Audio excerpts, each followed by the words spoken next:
We get that going pretty soon. So anyone who...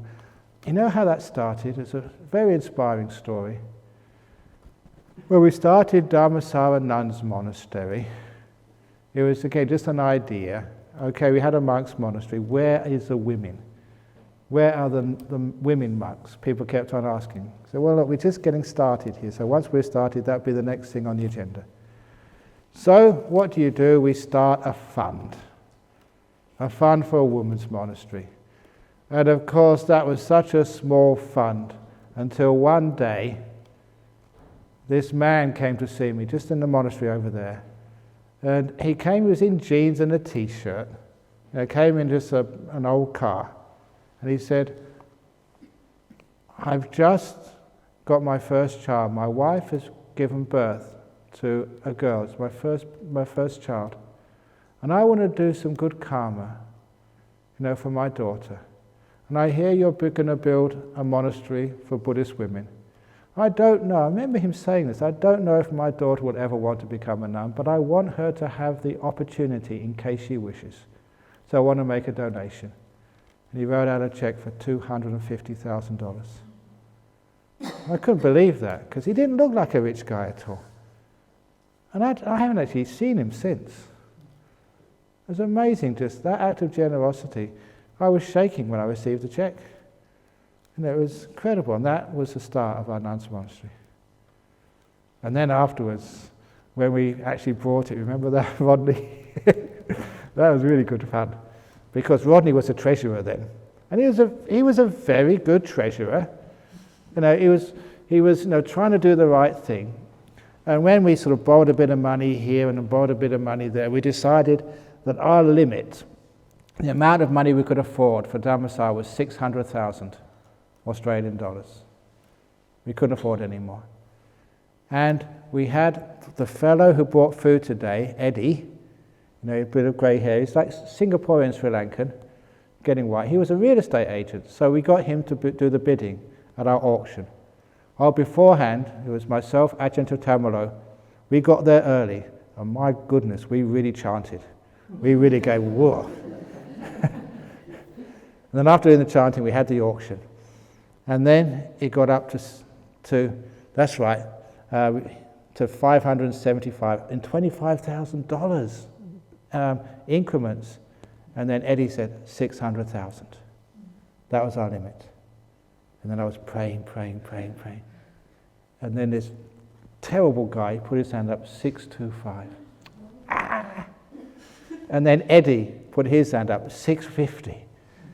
And Rodney was going berserk. He can't do this. We can't afford this. We're not going to do this. And Rodney was really good. I thought, it's too late now anyway. So we bought it for 650, passed at 650. So we got it. And of course we got the money eventually. So it was really exciting, and that's how we got it. And I remember telling all the people in Perth the next Friday night, so we had the auction, we bought it, and everybody cheered and they clapped. So that's actually how it started. But that's just the land, so we've got to get the buildings now. But it's wonderful that, as a Westerner, it's embarrassing being a Buddhist, we don't treat people equally. So instead of just saying, yeah, we should do something, I'm one of these monks, if I think that something needs to be done, I actually do it.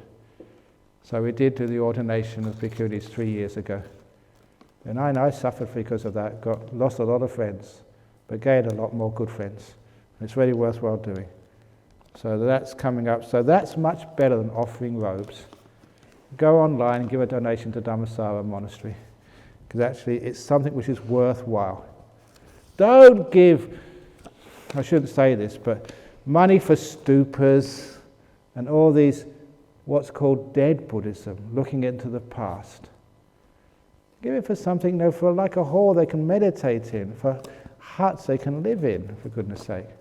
Things which are really practical. And I've really tried hard. Even this centre over here, it's comfortable, but it's not, extravagant. You don't have chandeliers, you don't have gold, you don't have all this stuff which you see in too many temples, which is just, like rich people's Buddhism. This is ordinary Buddhism, practical, so you can be comfortable, that nuns can actually live not like refugees, but live like a simple but comfortable life. So that's what we're doing. So instead of giving robes, so just get online and help out Dhammasara Nuns Monastery. Ajahn Brahm, just a question. Yeah. Was there a reason why Dhammasara is so far away from here? Yeah, there was a good reason for that. And the reason was, if the nuns and the monks are too close together, the monks end up dominating the nuns. It's just, I don't know why it is, but sometimes you see that the part of the monastery is given over to the nuns, and in the end it's just the monks rule the nuns. So when it's so far away, now myself or any other monks, we just can't get involved. It's just too far. So they have to look after themselves. Yeah, you have problems running your own monastery, but that's the only way you have to learn. So we want it to be totally independent, not under the thumb of the monks. So that's why we deliberately made it a long way away. So that's actually... Any other questions on that while we're here on Bhikkhunis? Okay. Dear superhero monk, we should not try to meditate. So should I not meditate, or should I meditate when I want to? Because I try to sit 20-30 minutes each day. That considered trying, Ajahn. Oh, gee. Just keep it simple. I remember this monk I grew up with, and I saw him having his meal with his bowl, and he pushed his bowl away. Then he brought it to him again. He pushed it away, brought it to him, pushed it away. I just wondered what the heck you were doing. And he said, well, I saw my food, and I was attached to it, so I decided to push it away. And I said, that's just being conceited and being sort of too clever, so I pushed it towards me. But then I thought, no, that's attachment, so I pushed it away. Just eat the food, for goodness sake. So don't try to meditate, just meditate. Put all the trying away and just sit down, close your eyes and shut up. Because when you think too much, am I trying? Should I stop trying? But that's trying to stop trying. So should I stop trying to stop? Trying to... And it gets so complicated because we think too much, so just be careful. Is there such a thing as being possessed? From the student with the most luggages. Yeah, there is being possessed by the bottle ghost. There is being possessed by greed, by hatred, because if you get into a bad mood and you get very angry at someone, it is like possession. You can't let it go. You have this idea which is in your head, you go to sleep at night, you can't let it go, you think about it and dream about it, it's there in the morning, it's possessed you. So sometimes bad thoughts, bad ideas are very easy to possess you. Lust can very easily possess you, and you do really stupid things. So be careful. Those are the things you should be afraid of, because when they possess you, you do things you regret afterwards. Please advise how to do sitting meditation when we are sneezing or not feeling well. Easy. Sneezing out, sneezing in, sneezing out, sneezing in, wiping the nose. Just do it for goodness sake. And you're not feeling well. No one is ever feeling well. You're just feeling good enough. We're all sick. There's not one person who's not sick. That's why I said, here we go, thank you. That proves it. They always say that what is life? Life is a sexually transmitted terminal disease. When you think about that, that's so accurate. If you want to know what the meaning of life is, you tell someone, it's a sexually transmitted terminal disease. So you're always sick. No one is not sick. So you just meditate no matter what. Just make peace, be kind, be gentle with whatever you're experiencing. I better hurry on, else we'll never finish. You mentioned about hearing the best Dharma talk from Bhante Jnana Wimbledon last night. Do you mind sharing the gist of the talk? It was beyond words. I don't remember, it was years ago. Can we apply skincare like tones, lotion when we are keeping the precepts? Of course you can. Skincare like toner lotion. Is that... It depends. If it's to try and make yourself look good, then no, because I don't use that to look good. Monks look good naturally. Just smile a lot. That's the only thing you need. But if it's actually for health or something, to keep healthy skin, then fine, but I don't know what I'm talking about. I don't need anything.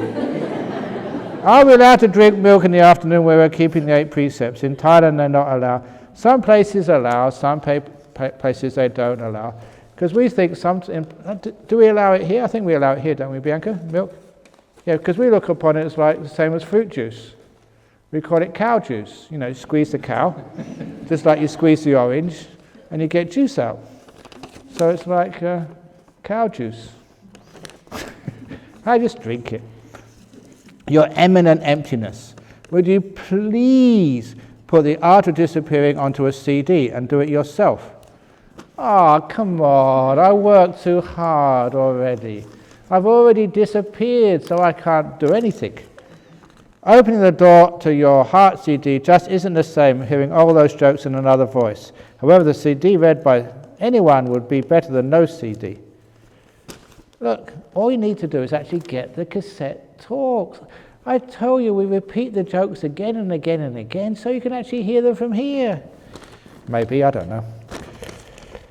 Dear VB, many years ago, when first I became interested in Buddhism, my grandmother, by then an elderly lady brought up on Catholicism, was curious about my new interest. I told her about the Eastern mysticism, compassion, karma, and meditation. She was impressed when I told her the teachings of the Buddha were chronicled in the sutras, much the same way of the Bible stories. That Christmas she gave me a beautifully, lavishly illustrated coffee table book she found in the Eastern philosophy section of a city bookshop. On the cover was a beautiful painting in the Eastern style of a couple sitting apparently in lotus position. Inside were more pictures in Eastern painting tradition of couples reclined, couples supine, couples walking, standing, doing heads, hands, all sorts of different things. The book, of course, was the Kama Sutra. As she gave it to me, she said, when I was a young woman, we enjoyed that sort of thing, but never thought to make a religion out of it. That's the funniest question. Well done. Dear Papa Bear, bear as in empty, boom, boom. Thank you for your clear and simple instructions, your wise words of Dharma, your forever charming charisma, and your repetitive but hilarious jokes and humour. Very good. You know that there's a new, where Ajahn Sujata used to be in Sydney, in Santee Monastery, that, we've now given it over to bhikkhunis to run. And the one who's in charge of that, this German nun, Ajahn Palayani, I only found out recently that her job before she became a bhikkhuni? She was a comedian on a cruise ship. I can't wait to hear her talks. New jokes. So there must be something about comedians and joining the Sangha. Recently I saw a woman who I found I was attracted to. She had poise, was charming, and had good teeth and nice feet. You don't know how sexy feet can be. Take off your socks if you want to attract a partner in life. I asked if we could meet for lunch. She told me she was married. I said to her, that's good. I'm looking for a wife. It's a joke. Very good. He's looking for a wife, so she's married. Is it possible for some person to become a stream entrant while listening to Dharma? How does this happen? Now this is something which is difficult in the Pali, because in the sutras sometimes they only give a snapshot, just maybe the last thing which happened to make them a stream winner or fully enlightened. And all the rest of the stuff, it happened, but it's not recorded. In the same way, you can go to people's houses and you see photographs of you receiving your degree. And that's all you see. You never see photographs of you attending lectures, staying up late at night doing assignments. You never see photographs of doing examinations. You just see that last moment of when you get your degree. And that's exactly the same you see in the sutras. Just that last little piece of the jigsaw puzzle which a person needed to become a stream winner. But all the other stuff, keeping precepts, being generous, being compassionate, meditating, that's all assumed. In the same way, there's no way that anyone can get a degree just by turning up at a university on convocation day dressed in a funny suit and just waiting for your name to be called up and being given this scroll of paper by some celebrity. You know, you have to do all the preliminary work first of all before you get to that stage. In the same way, you need all the preliminary work of doing the meditation, learning the teachings, going to temples, keeping precepts, before that last little teaching pushes you over the edge into being, a stream winner or an enlightened being. So yes, the last little piece of the jigsaw puzzle may be just listening to a Dhamma talk. But you can't just become enlightened by listening to a Dhamma talk. For example, there's a famous story of Bahia. And Bahia asked the Buddha for a quick Dhamma teaching. And at the end of this teaching, Bahia became fully enlightened. Very simple teaching, very powerful. And now I'm going to tell it to you. Listen carefully. In the scene, let there just be the scene.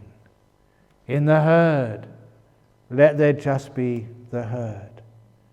In the smelt, in the tasted, in the touched, let there just be what's sensed. And in the known, let there just be the known. And after that, Bahia was fully enlightened. How many of you are now fully enlightened? None of you. Because Bahia had been meditating for lifetimes, he'd been living a very simple life. He had psychic powers before he even went to see the Buddha. So, you know, he was way ahead. That was just the last little piece he needed. So that's actually why sometimes, yes, the last piece may be listening to a good teaching, but it's all the other stuff is important.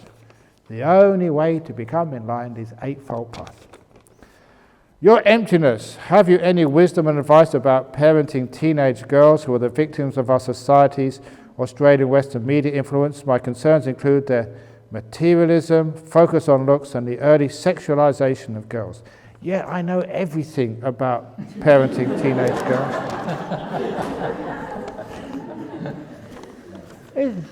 Sometimes it's really weird, isn't it? Because, you know, you may have written a few books, you may be a good meditation teacher, you know the suttas, and you think you know everything about everything. There was, you know that singer Dolly Parton? She wrote an article, and she said, I don't know why, I'm just a singer. And people come up to me and ask me about the problems in their life. You know, just similar questions to this. Look, I'm Dolly Parton, I'm not the Dalai Parton. The Dalai Lama Parton. So it's amazing just how people ask all these questions. Look, parenting teenage girls. Look, the only thing you can really do is just to be kind. Really make sure that you tell your teenage girls or teenage boys, like my dad did to me, son, wherever you go, whatever you do, however you turn out, I just want you to know the door of my heart will always be open to you. I'll always be your dad, I'll always be your mum, no matter what trouble you get into. Number 2, and this is something I've been trying to spread recently. If you have children, please let them know, and keep this 100%.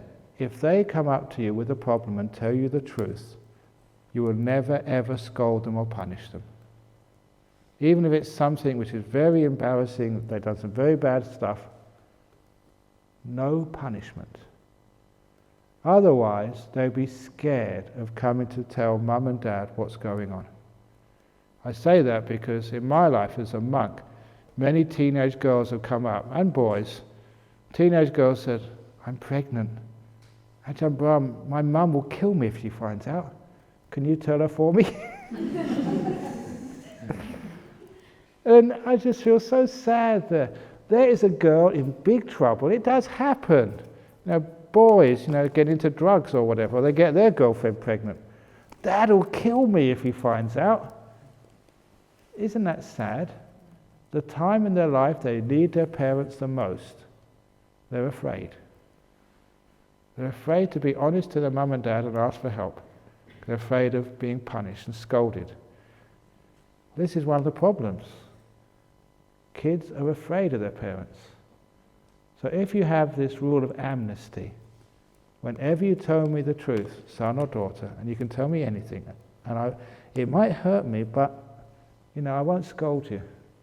Because if you're in trouble, that's what mum and dad are here for, to try and help you out of this problem. You may have trouble with the police, you've been busted for taking drugs or selling drugs, or I don't know what you've been up to. Mum and dad won't scold you. The door of our heart's open to you no matter what you've done. We're here to help. And what a wonderful thing that would be. The times in life when kids need their parents the most, they're not scared of coming to tell you. What we're doing there is we're raising the value of honesty above everything else. As long as you tell me the truth, no punishment. And which means relationships, boy and girl, husband and wife. If you can tell each other, as long as you tell me the truth, darling, no matter what it is, I won't scold you, punish you. Because sometimes even husbands and wives aren't truthful to each other. Because they think, my husband would kill me if he knew how much I spent. My wife would kill me if he knew I had an affair with somebody. And they don't tell. And that's really a great loss to a relationship. Imagine if the husband would share everything with his wife, say, look, there's a girl in the office, she's coming on at me and I really like her, help. And if you're honest with each other, and if you feel that your wife is not going to scold you, she's not going to get upset, she's going to understand you're a guy, you have feelings and emotions and sometimes they're out of control. You're saying that to your wife, look, help, I don't want to commit adultery, but I've got lust. Then you can really help each other. The problem is, when there's punishment, there is fear. And when there's fear, there are lies. We're afraid of telling the truth, so we hide it. So if you're bringing up kids, please give them that amnesty. Daughter, whatever you do in this world, in this life, and I don't care if it's, you're being accused of killing someone or a paedophile, you've raped someone, I don't care what it is, you can tell mum and dad, because I'm here to love you and help you, not to punish you. And maybe they'll be honest then. So that's one thing you can maybe do. Hi, Lord Stillness. I just want to say, please eat more. You eat so little. Are you sick and hence not having the real appetite? Look, I told you, I'm anorexic. Look in the mirror and I think I'm fat. Because I have read a book of your journey in Indonesia and they say you eat a lot. You love junk food. Please look after your health. We will love you always and forever. Yeah, sometimes it's because I like simple food, Western food, and if it's not, I just basically don't eat. But I have this incredibly big breakfast in the morning, which Rodney makes me. So I'm enough. With metta, dear vacuous venerable. This morning, it's difficult to describe, but afterwards felt quite drained and weak, empty, but fulfilled. I barely made it back to the dining hall for breakfast. Yesterday too, about to give up on sitting meditation and go to the walking hall, when at the moment of decision to stand up, bang, beautiful nimittas. Yes, it works. A friend is refusing to consider entering into any relationships because she feels the complexities of the relationships and attachments therefrom will interfere with her meditation. At the same time, I know she is lonely, introvert, and missing out on life's adventures by hiding away. Is there a suitor to help her get out more? Actually, all the suitors tell her to get out less. So that your friend might be quite wise. As long as you have a good relationship with yourself, in other words, you are your best friend, then you are never lonely. Because when there's no one else around, you're there. And if you're your best friend, you're always happy, with others or by yourself. So look, whoever that is, it's a girl obviously, sometimes it's okay, you don't have to have a relationship, you don't have to have a boyfriend. Sometimes the trouble is that if you're a girl and you don't have a boyfriend, people either think you're lesbian, you're ugly, so you can't get a boyfriend, or there's something wrong with you. No, you have celibate or single people's rights. You don't have to get a partner. If you don't want to, fine. Be by yourself. If you want to get a partner, fine. But you've got that freedom in today's world. I know your mum might say, come on, you're getting old. It's about time you found a partner and got married. And no, I don't want to. So look, it's up to you. Modern women especially have the freedom to remain single. In old days you couldn't do that. Now you do. So if that's what you want, go for it. Dear Bhante, in the Zen tradition they talk of awakening the heart-mind. In the Abhidharma, this seat of consciousness is located in the heart too. Please relate your understanding of the phrase heart-mind. Sometimes you say heart, sometimes you say mind. There's no difference between the two, but the seat of consciousness is not in the heart. The Abhidharma was not written by the Buddha. It came a long time afterwards. If it was located in the heart, after you had a heart bypass operation, you'd be, no, not heart, a heart transplant operation, you'd be somebody else. You'd be the owner of the heart instead of the owner of the rest of the body. And we've had that before, and usually it's the person who owns the rest of the body. So the seat of consciousness is not in the heart. So the Abhidharma is wrong there. And the heart-mind, sometimes we say heart, sometimes we say mind, it's the same. The more I relax, the more I feel sleepy. Am I over-relaxed? Can you advise, please? No, keep on sleeping.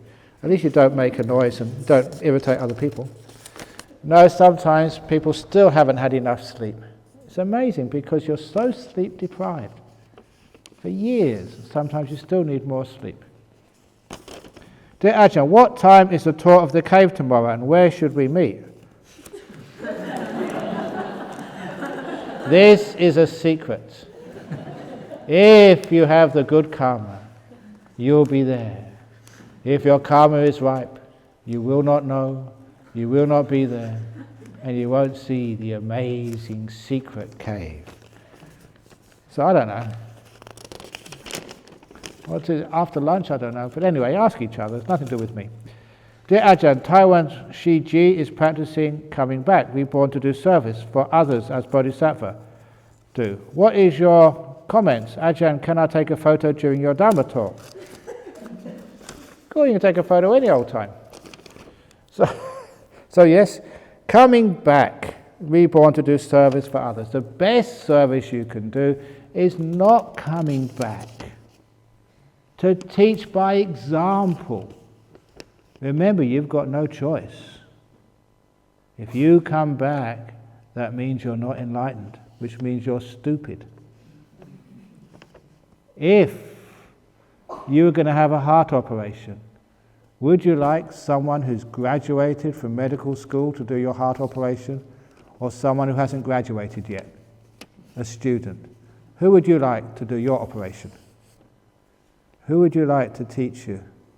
Someone who's enlightened, or someone who's put off their enlightenment? It's obvious, isn't it?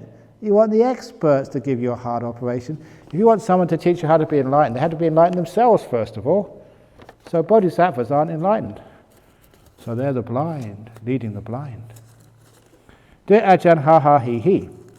There are lots and lots of tiny minuscule insects in my bathroom. If I sweep mop the floor, they will die. But I have to sweep, otherwise I'll be very dirty. How do I deal with such things? Is this considered a massacre? Look, the bugs are in your bathroom because they want a shower. So turn off the shower and flush them down the bottom, and then they're nice and clean. They're going to have a nice swim in the bottom of the sewers. I don't know. Just do the best you can for those bugs. So in other words, try and sweep them out and take them outside. Don't sweep them out and put them in the neighbour's room who's made all that noise all those weeks. I'm going to get their own back. I'm going to put them in their bed tonight. Don't be mean like that. But if some of them actually, when you're sweeping up, you can't get them. If some of them do get destroyed, remember to say, "May you have a happy birth." Imagine they actually die in Jhana Grove. As a bug, this is the best place they could possibly die. Now, if you're going to have merit as a bug, this is the place to get it. Does that wash? Are you convinced? Probably not. So try your very best. 2 questions to go. This is a real question that makes me suspicious. What was it about Oxbridge, particularly Cambridge, that produced so many brilliant comedians? John Cleese, Michael Palin, Ajahn Brahm, Sacha Baron Cohen, etc., and others. Because it drives you crazy. So you lose your mind in those places. I don't know. But anyway, somebody actually said that the art of being a comedian has a relationship with your audience. So that's what I've built up, interviews and stuff. You know me, I know you, we're friends, and so it's just speaking with a friend and having a good time. But also, teaching some Dhamma as well. That old story, I heard this from a Tibetan monk years and years ago. He said, make people laugh when you're teaching the Dhamma. Because when they've got their mouths open laughing, that is when you can throw in the pill of the Dhamma. When they've got when they've got their mouths closed, they're actually not listening. Because I remember that when I was, again at Cambridge, going to the Buddhist society there. And a lot of time I fell asleep during the talks. I was working hard and tired, and the talks were in the evening, and they were just so boring. And have you been to talks like that? Just so boring. Yeah, you've got this monk, and you're supposed to listen, and the same old stuff, and a monotone, and they read something out, and after a while you just fall fast asleep, and it's just so telling a few jokes, making it lively. It keeps people awake, and between the jokes, that's what I teach you the Dhamma. But if it's only teaching without any jokes, it would be just too much. So anyway, dear Venerable, do not read this out. He. Are you kidding? I'm not going to follow your instructions. Today, I thought it would be nice to end the night with something completely different. Oh, well, a bit. Hip, hip, sadhu. Hip, hip, sadhu. Hip, hip, sadhu. Hip, hip, hooray? That's a nice idea. So shall we finish off with hip, hip, sadhu, hip hip, sadhu, hip hip, sadhu. Okay, that's the last question. Do you think it's the last question? No, there'll still be more. When the basket is empty, just like after you've done some counselling, you have an empty basket, so tomorrow or the next day, the next retreat, more questions can come in. So empty out so you can be free for the next person you show compassion to. So there we go.